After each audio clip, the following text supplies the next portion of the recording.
Welcome to the Razors Inc. podcast with your host, Jonathan Farini. Have you ever gone back to a particular movie, perhaps decades after first seeing it? Maybe you loved it when it first came out, but with the passage of time, you now realize that maybe it really wasn't that great. Or maybe you didn't think much of the film the first time, but it holds a special fondness in your heart because of circumstances, and upon seeing it again, you realize why and just how much you love it. So pour yourself a drink, pull up a chair, and hear Jonathan's take on movies, television, and today, Jonathan's intimate and personal takes on time and place movies. Here's your host, Jonathan Farini. What is your time and place movie? It's that film which shook you up hard. I'm not talking shedding tears, a scream, and exiting the theater into the world feeling fine. What was your time and place? Who were you and where were you? One of the maxims to the Razors Inc. podcast is, sometimes in film, it's just never the same again. With most films, for me, they age like a fine wine, meaning I can go back and look at them from the perspective of maturity and experiences gained from just living a life and delighting in all of the elements of the film I can now recognize: motivations, plot twists, historical context, and more. Sometimes in film, like an old love, you reunite and discover they're not the same person, and neither are you. You can't understand why the two of you came together and what was the appeal. I have two films I'll mention, and the most profound I choose not to mention out of respect for the filmmaker whose early writing and previous geographical proximity to me I respect. First, The Wizard of Oz.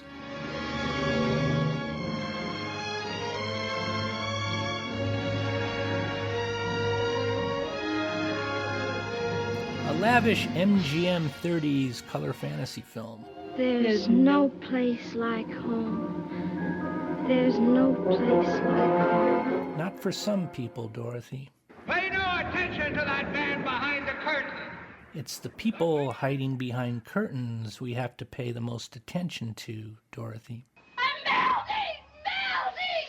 Oh, what a world! What a world! We all feel like that, Dorothy. You don't need to be helped any longer. You've always had the power. Then why didn't you tell her before? Because she wouldn't have believed me. She had to learn it for herself. Power, Dorothy, isn't always equally distributed or powerful enough. The Wizard of Oz, I contend, tapped into widespread latent psychosis, enabling the advancement of modern psychoanalysis. Just my take. Sadly, I return to the movie and see an innocent Judy Garland, who would resemble my mother in her 40s, ravaged by life and the movie business, worn out like dish towels, used up, but always giving 110% despite an inner despair we can't imagine. I want to cry. It's no longer the Wizard of Oz I saw as a child. Second, The Night of the Living Dead.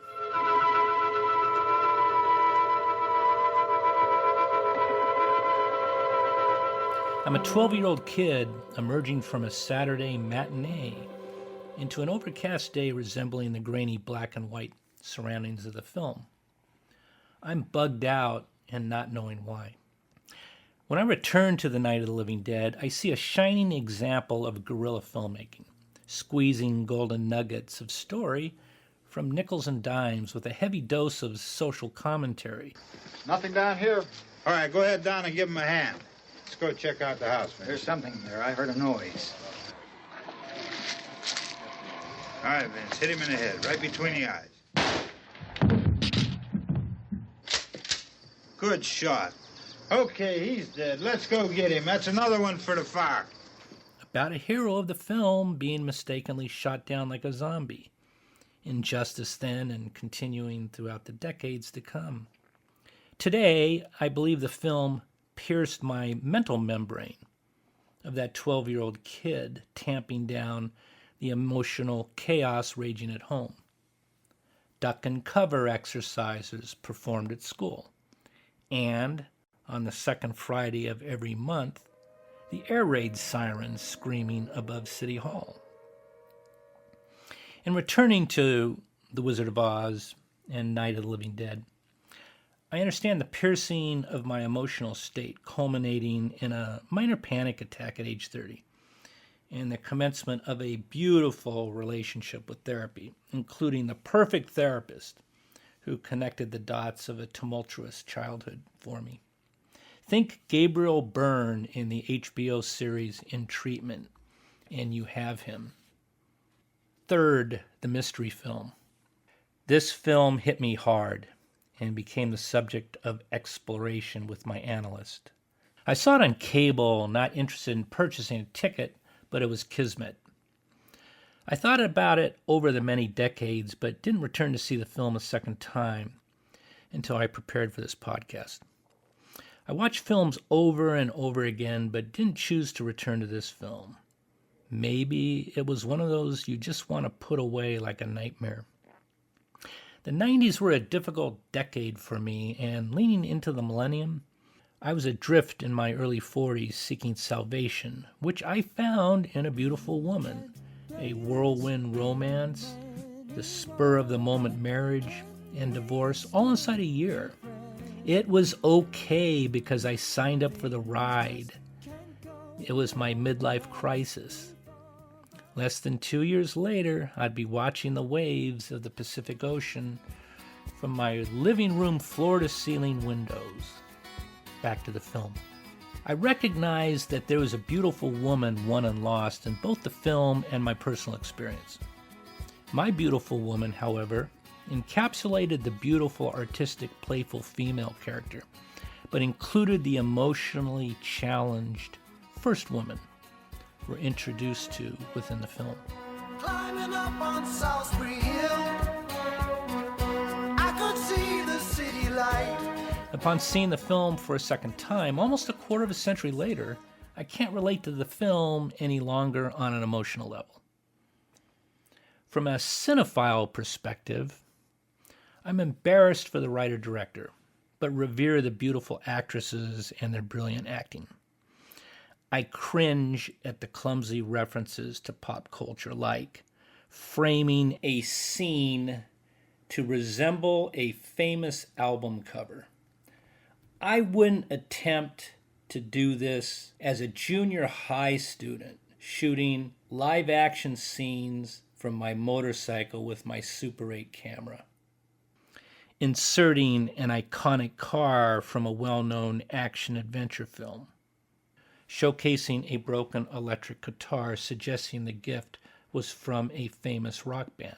And licensing of profound music dubbed into scenes, which is the equivalent of attempting to jazz up a joint with a coat of paint. Writing a term paper with heavy references to the brilliant, whose quotes embellish your arguments while adding to the word count. Lastly, concluding the film with photos from a photo album and movie and TV scenes. This is always a convenient method of moving a story forward without the need for words, or concluding a story with a summary. Hey, we've all been guilty of the aforementioned, but on my second viewing of this film, it's what I saw. Just saying. You enjoy writing stories with characters who are big shots, who fall off their high horses and scramble about to pick up the pieces. So do I. But in your first film, it was simply about redemption with the help of a special love. And the title of the film was simply the character's name. But in your follow-up film, borrowing from Monet for the title of the film, the second film felt like it was a term paper where the author is trying to impress the professor and fails. Look at what you and Amy accomplished together. I can't count the times I returned to that film. George Romero and others taught us most of the time less is more. And remakes almost always suck. Hey, the film's gross was about 4 times the budget, but no Oscar wins if you want to look at it like a scorecard or a grade on a paper. I pay this film respect, however, because 25 years ago, it touched me deeply at my point in time, which is the subject of this podcast. Today doesn't matter. The movie has and will continue to resonate with viewers at their point in time for decades to come. Finally, time is a protagonist in this film and the subject of this very podcast. So, I tip my hat to the writer-director. Time is tricky subject matter and dealt with only by the bravest of filmmakers. See my podcast, Time and Motion Pictures. I'm happy I went back for a second time to see it because I've learned I moved on, just like the character in the film chose to move on inside a dream. What's your place in time film? Has your relationship with it changed? If you haven't had a place in time film yet, or you wish to borrow one, I provide the following. You're 16 and you landed a date with the girl of your dreams. A first date, by the way. She isn't the most popular girl in school, but that girl you've been admiring since elementary school. The two of you are heading out to the edge of town to the Big Sky Drive-In, inside a very uncool car your parents, grandparents, or somebody who loves you lent you. It's a $5 per person Friday night double feature. Tonight, it's HUD and The Last Picture Show. You don't have a clue about the films, but your grandparents suggested you might like them and learn something. You park, roll down the window, and reach for that metal box. Hang it on the window just as the Looney Tunes reel begins. The old speaker moans, crackles, squeals, fades in and out. But it doesn't matter because your date packed dinner to save you money. Fried chicken, soft drinks, potato salad, and candy.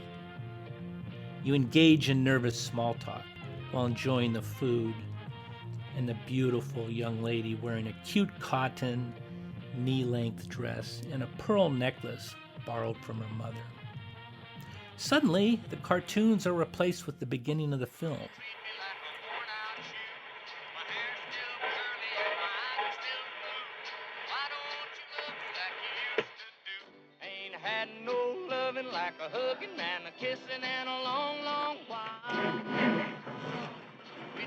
The speaker goes dead. You remark, "Let me move this rig to another speaker." She replies, "Let me give it one more spank like my grandma does to her radio." She leans into you and reaches across to awake the metal box, which comes to life. You spontaneously lay your hand on her back, saying, "You did it." She replies, "So did you." She rolls over and suddenly she's laying in your arms, and without thinking, you reach in to gently kiss her, tenderly, innocently.